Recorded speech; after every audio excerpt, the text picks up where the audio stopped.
یکی از حوزه‌های رودخانه زرافشان که میلیون‌ها نفر از مردم تاجیکستان و ازبکستان از آب آن می‌نوشند و کشتزارهایشان را آبیاری می‌کنند. عکس‌ها از اداره آب و هواشناسی تاجیکستان است که متخصصانش ذخیره‌های برف در سرگه بعضی از قسمت‌های زرافشان را با چرخبال مشاهده کردند. ماه ایول امسال و با این هدف که معلوم کنند چقدر از ذخیره‌های برفی زمستان سال گذشته و امسال آب و بخار شدند. نتیجه های مشاهده ها چندان خوشحال کننده نیست، زیرا 95% ذخیره این برف‌ها آب شدند که علامت از خطر کم‌آبی در آینده است.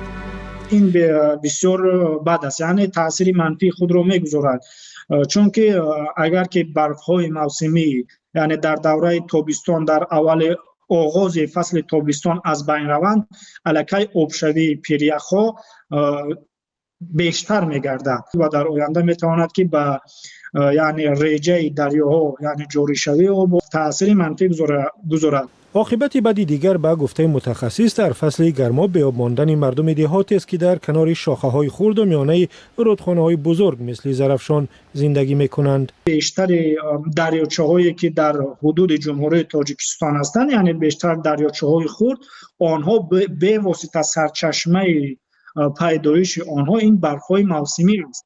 یعنی اگر چنده که برف‌ها بیشتر باقی مانند، یعنی جاری شوی آنها بیشتر است و هرچند که برف‌ها تیزتر از بین روند، یعنی برف‌های موسمی از بین روند، از بین رفتن همون دریاچه‌های خرد که منطقه‌های اهالی نشین را با آب نوشاکی و یا اینکه آب‌های کشتزار تامین می‌کنند، آنها نیز از بین می‌روند.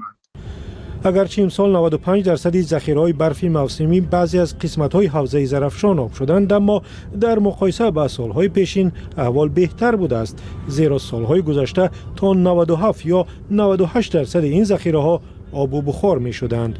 سبب به گفته متخصص گرمایش کره زمین است. باید قید نمود که طی سال‌های اخیر در تمام جمهوری تاجیکستان، نه جمهوری تاجیکستان بلکه در خود جهان تغییریابی اقلیم به واسطه مشاهده می‌گردد. از جمله در جمهوری تاجیکستان نیز تاثیر آن به واسطه رسیده ایستاده است. این باید گفت که یعنی از بین رفتن ذخیره‌های برف بیشتر، اگر یک طرف اگر نورپاشی آفتاب باشد یعنی گرمی ها باشد، از طرف دیگر این چنگ و غباری که از دیگر کشورها به کشور عزیز ما وارد میشن، این به واسطه به آبشوی برف‌های موسمی تاثیر منفی میرساند، یعنی آبشوی برف‌ها را ده‌ها مراتب می‌افزاید. مقامات تاجیکستان گفتند که برای مدیریت ذخیره‌های آب در حوزه زرافشان قصد دارند یک جا با ازبکستان دو نیروگاه بزرگ بسازند، یکی با اقتدار 140 مگاوات با نام یاوان و دیگری با اقتدار 135 مگاوات با نام فاندریا، اما معلوم نیست این طرح‌ها عملی می‌شوند یا نه. تاجیکستان سرگه رودخانه‌های اساسی و بیشتر از 60% ذخیره آبی آسیای مرکزی، یک گوشه خشک کره زمین و خانه بیشتر از 85 میلیون نفر است. 10 میلیون نفر آنها و کشتزارهای عظیم ازبکستان و قزاقستان و ترکمنستان از همان آبهای کوهساران تاجیکستان بهره میبرند. متخصصان میگویند اگر آبشوی با صورت برف و پیریخ‌ها به همین منوال ادامه کند، خطر بی آب ماندن نسل‌های آینده در سراسر آسیای مرکزی زیادتر می شود. دوران استفاده بی‌نظارت ذخیره‌های آبی که از جانب طبیعت و آفریدگار به ما عطا شده است گذشت.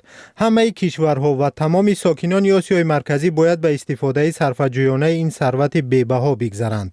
من همچون یک انسان و متخصص ساحه به تمام استفاده برندگان و استعمال کنندگان آب گفتنیم: همسایه‌های محترم، اگر نمی‌خواهید فرزندان و نبیره‌ها و ابیرگان خود را به آب گذارید، از امروز به استفاده صرفه‌جویانه آب بگذرید.